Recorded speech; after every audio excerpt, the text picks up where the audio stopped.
This is the Commodore News Update. Welcome to this Commodore News Update for Thursday, May 3rd. I'm Lydia Faulkner.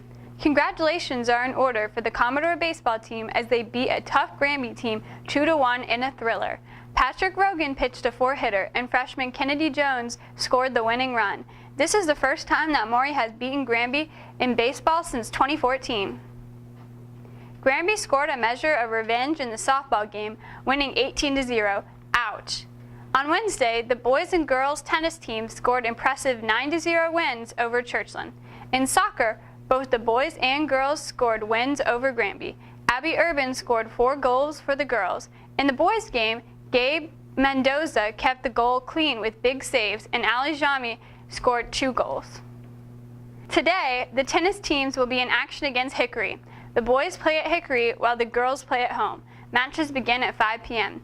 On Friday, the baseball and softball teams battle Wilson. Both games will be at Wilson beginning at 4 p.m. The JV baseball team hosts Wilson here at Maury. Game time is 4 p.m.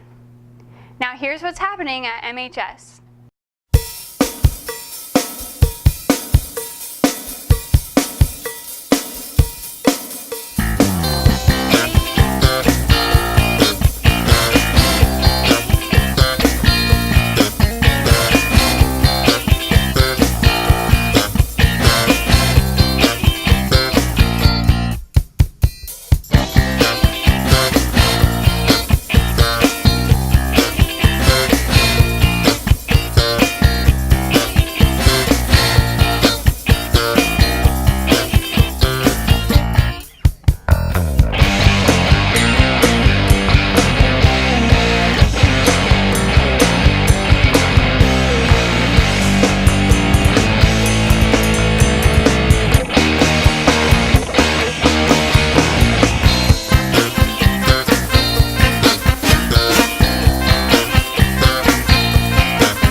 The Drama Club's presentation of Shrek the Musical this Friday and Saturday nights at 6:30.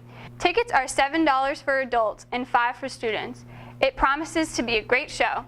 That's all for this broadcast of Commodore News. I'm Lydia Faulkner. Have a great weekend.